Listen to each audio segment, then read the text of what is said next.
जिस तरह से रोहिणी जी ने एक आदर्श प्रस्तुत किया, आदरणीय लालू जी के परिवार को अपना परिवार माना है कि जिन लोगों ने पूरे बिहार को चलाने के सपने देख रहे थे वो परिवार भी नहीं चला पा रहे। कोई भाई चाहेगा कि रोहिणी जैसी बेटी, रोहिणी जैसी बहन सबको मिले। घर में एकता बनी रहती है तो इंसान बाहर कठिन परिस्थितियों से लड़ लेता है। मैं ईश्वर से प्रार्थना करता हूँ इन लोगों की अंदरूनी समस्याएं ठीक। उनके ऊपर सवाल खड़े किए हैं, क्या कहेंगे? नहीं, देखिए, ये परिवार का मामला है, परिवार के लोग जवाब देंगे और ये पार्टी का शीर्ष नेतृत्व इसको देखेगा पूरे मामले को। अभी तो चुनाव परिणाम आए हैं, इसके बाद से स्वाभाविक है, लेकिन इस तरह के परिणाम क्यों आए, क्या कारण रहे, इसकी समीक्षा होगी। किन कारणों से ये हुआ, इसके बाद ही इस पर कोई प्रतिक्रिया होगी। बाकी तो सब लोग जानते हैं कि जिस तरह से रोहिणी जी ने एक आदर्श प्रस्तुत किया, हर माँ, पिता, कोई भाई चाहेगा कि रोहिणी जैसी बेटी, रोहिणी जैसी बहन सबको मिले। ये तो किसी भी घर के लिए सौभाग्य की बात है। बाकी तो पारिवारिक मामला है, परिवार के लोग इस पूरे मामले को देखेंगे, पार्टी का शीर्ष नेतृत्व इस सब पर जवाब देगा। अभी चूँकि इस तरह से चुनाव परिणाम आने से अभी 48 घंटे भी नहीं हुए, सारे चीज़ों पर नेतृत्व की नज़र है और जब भी समीक्षा होगी तो कारणों का पता किया जाएगा। करना भी चाहिए कि आखिर कहाँ चूक हुई, कहाँ गलती हुई। अब यही है ना कि अगर अपने बेटी अपने पिता को किडनी देती है, उसके बाद कोई टिप्पणी नहीं करूंगा, क्योंकि जब एक परिवार ऐसी कठिन परिस्थितियों से गुजरता है तो वो किस मानसिक दबाव में रहता है, इसका अंदाजा मुझे है, क्योंकि मैं भी इस दौर से गुजरा हूं। हम लोगों के राजनीतिक मतभेद जरूर रहे हैं, पर मैंने हमेशा आदरणीय लालू जी के परिवार को अपना परिवार माना है।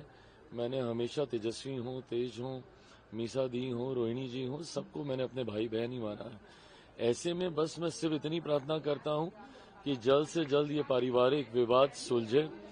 घर में एकता बनी रहती है तो इंसान बाहर कठिन परिस्थितियों से लड़ लेता है, बट आज की तारीख में उनकी पार्टी जिस दौर से गुजर रही है और उसके बाद घर में ऐसी कला, मैं समझ सकता हूं कि परिवार काफी कठिन परिस्थितियों से गुजर रहा होगा, पर मैं सिर्फ प्रार्थना कर रहा हूं, मैं इसके ऊपर कोई कमेंट नहीं करूंगा। वर्मा ने कहा है कि वहां में 14,000 करोड़ रुपए यूज किए गए हैं और जो महिलाओं को 10-10 हजार रुपए दिए गए वो वर्ल्ड बैंक से ही दिया गया है। ये कहाँ से इन लोगों के पास आंकड़े आते हैं, कहाँ से इन लोगों को ये जानकारी मिलती है?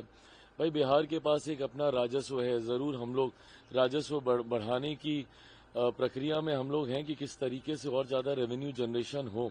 आने वाले दिनों में जैसे जैसे औद्योगिकीकरण होगा, इंडस्ट्रियलाइजेशन आएगा, तो डेफिनेटली वो चीजें भी की जाएंगी। बट ये आंकड़े, हवाई बातें करना, अगर कोई तथ्य है तो सामने रखिए, उस पर सरकार जवाब देगी, नहीं तो हवा में बातें करने का कोई मतलब नहीं है ना। कब तक हो जाएगा? बहुत जल्द हो जाएगा, मुझे लगता है आज से कल तक बातें चल रही हैं, एंड आई थिंक सरकार की रूपरेखा कैसी होगी उसके ऊपर सेंस ऑफ क्लैरिटी आ जाएगा।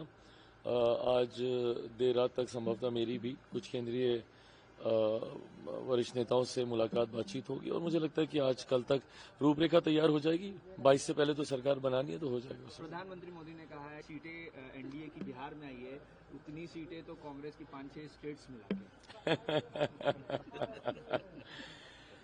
खैर, अब ऐसी बातों पे कोई टिप्पणी करने का मतलब नहीं है। जनादेश सबके सामने है, सबको पता है कि जनता ने किसको कैसे कितनी मजबूती से चुना और किनको कैसे नकारने का इस्तीफा दे दिया है और परिवार से भी नाता तोड़ तोड़ दिया।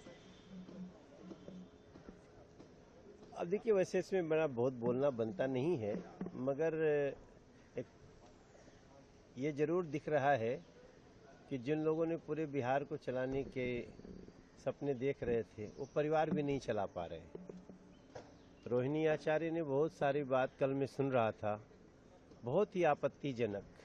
सवाल पूछने पे चप्पल से पिटाई हो सकती है, सवाल पूछने पे आपको घर से बाहर निकाला जा सकता है। ये कहीं न कहीं उस मानसिकता का परिचायक है जिस जंगल राज के लिए पूरा शासन जाना जाता था। मैं ईश्वर से प्रार्थना करता हूँ इन लोगों की अंदरूनी समस्याएं ठीक। प्रभातखबर.com, विश्वास वही, रफ्तार नहीं।